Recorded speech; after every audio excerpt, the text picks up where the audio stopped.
Abshir mirgi keetuma juboo boorataa gaara boorataa booree baasu siifuu garaa naara.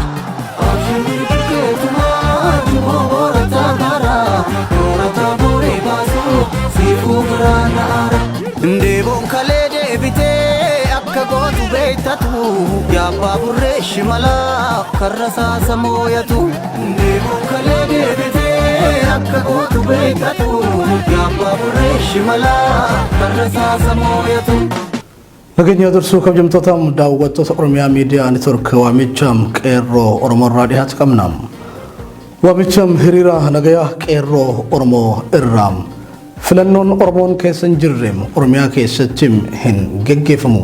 Uummanni Oromoo cabiinsa isaa jaarraa 19 eegalee mirga isaa deebifachuuf qabsoo hadhaawaa gochaa yeroo ammaa kanarra gahee jira.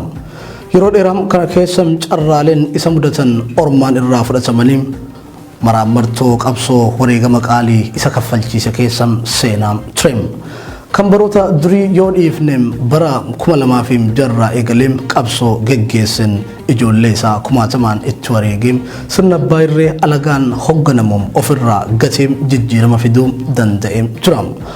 Haata'u warroonni jijjiirama kana gara sirna dimokiraasii fi bilisummaa dhugaatti akka ceesisaniif amaanan itti kenname daandiirraa maksuudhaan sirna abbaa irree haaraa kan alagaa firoomfatee Oromoo diinamfate ijaaruuf carraaqaa jiran.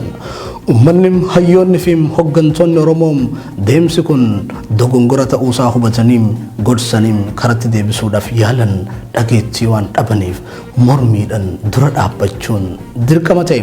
Sirnichis akkuma warra isaan durarraa baratetti humnaan cabsuuf waraana bobbaasee Oromiyaa dirree ajjeechaa hidhaa fi gadadoo taasise.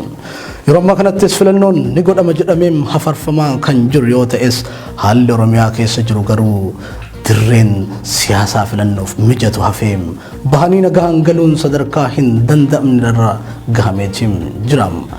Dhaabbileen siyaasaa sabootaan biroo dirreen siyaasaa banamee fi waajjira banatanii bilisaan socho'anii kadhimamtoota qopheeffatanii miidiyaan hayyamamee fi sagantaa isaanii beeksifataa jiru. Oromiyaa keessatti garuu qeerroo fi qarreen wareegamanii jijjiiramicha fidan mana hidhaatti guuramanii kanneen hafan biyya baqatanii qaroowwan sabaa kanneen akka Caaluu Hundeessaa ajjeefamanii paartileen siyaasaa Oromoo gariin shiraan filannoorraa haqamanii kanneen hafan lamaan adda bilisummaa Oromootii fi KFO'n waajjiraaleen isaanii cufamanii miseensotaa fi hooggantoonni isaanii hidhamanii dirreen siyaasaatti cufamee filannoo keessaa dhiibamanii bahaa jiru. Kayyoo qeerroo fi qarreen kumaatamaan itti wareegaman keessaa tokkoo fi inni guddaan filannoo bilisaa hirmaachisaa fi dimokiraatawaa ta'een bakka bu'oota ofii filataniin ofiin of bulchuu ta'e osoo jiru haala amma jiruun garuu filannichi kan Oromoon keessaa dhiibamee bahee ormi qofti irratti wal filatu ta'uuf deema. Haala kana callisanii ilaaluun kan itti ulfaate hooggantoonni dhaabbileen siyaasaa Oromoo mana hidhaa keessa jiran mormii isaanii agarsiisuuf nyaata erga lagatanii guyyoota 10 ol ta'ee jira. Fayyaan isaanis haala yaaddessaa keessa jira. Kanaaf nuti qeerroo fi qarreen Oromoo haala armaan olitti ibsame irratti hundoofne guutummaa Oromiyaatti hiriira nagaa kan waamne yoo ta'u guyyaa isaa hanga isin beeksifnutti qophii gochaa akka nu eegdan kabajaan isin beeksifna.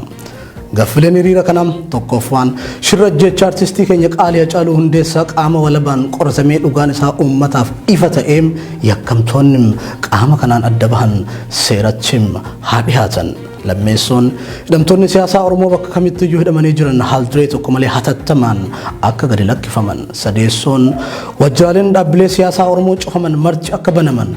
Arfeessoon guutummaa Oromiyaa keessatti mirgi bilisummaan socho'anii dorgommii filannoo geggeessuun akka mirkanaa'u. Shanaffaan boordiin filannoo biyyaalessaa loogii fi shira dhaabbilee siyaasaa Oromoo irratti raawwatu akka dhaabu kan jedhan ta'u.